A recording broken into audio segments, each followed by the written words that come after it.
Նախագծային աշխատանքի նպատակն է ծանոթանալ Մինաս Ավետիսյանի կենսագրությանը, ցույց տալ նրա դերն ու նշանակությունը որպես ազգային արժեք, իմանալ, թե ինչ նշանակություն է ունեցել հայրենի բնաշխարհը նկարչի գործերում։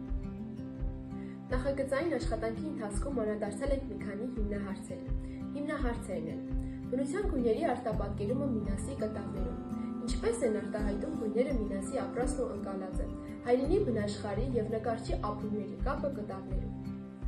Նախագծային աշխատանքը կատարելիս հետո զարգացավ մի շարք պարունակություններ, ինչպիսիք են սովորելը։ Սովորեցինք եւ կիրառեցինք աշխարհացույց, կրթական հարթակի հրաշալի գործիքակազմը, ինքնաճանաչողական եւ սոցիալական, թվային եւ մեդիա, ինչպես նաեւ մշակութային պարունակություններ։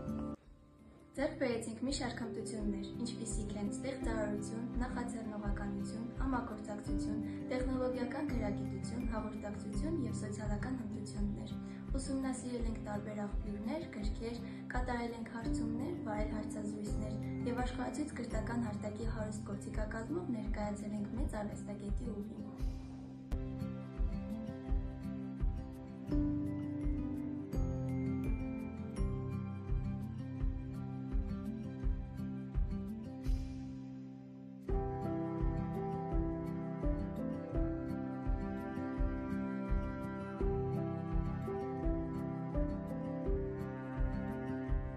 Մինասը ծնվել ու հասակ է առել Հայաստանի հյուսիսում, Լեռնային Ջաջուրգյուղում։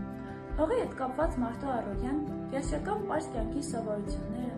արևի ու լույսի տակ մշտապես փոփոխվող շրջակա տաշտերի ու լեռների պայծառ գույներն են եղել նրա ոգեշնչումների հիմնական ու անփոփոխ աղբյուրները։ Մինասը գույնանկարչական անհատականություն էր, գույների տրամաբանությամբ եւ լուսավորող անկարգների մարմին։ Նա խոսում եւ ստեղծագործում էր գույների միջոցով։ Իր առջև դրված գաղափարական խնդիրները հաստատում գույների միջոցով։ Գույնը երկնային պարգև էր նրան եւ երկրային հանեցին, նաեւ ոգեշնչման աղբյուր։ Գույնն այն կարմիր տերն է, որն անցնում է Մինասի բովանդակ ստեղծագործության միջով։ Եվ իրոք կարմիրն է այդ թելը, բայց ոչ սովորական կարմիր եւ ոչ սովորական թել, այլ բրկված միջուպանուղի, որ սկիզբ է առնում հայ կերպարվեստի վաղնջական անցյալից ու ձգվում դեպի ապագա։ Մինասը աննկարագրելի գոզագետ էր,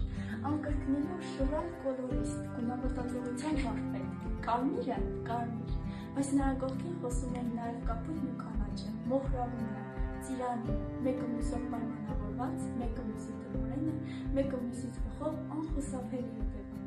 Խոսում են նաև ստվերները, գույների լեզվով, և լույսը գույնի։ Մեկը մյուսին ձայնակցում ու արձագանքում են երանգները, որպես երաժշտական ստեղծագործություն, սիմֆոնիկեր, որպես ծոմկալ։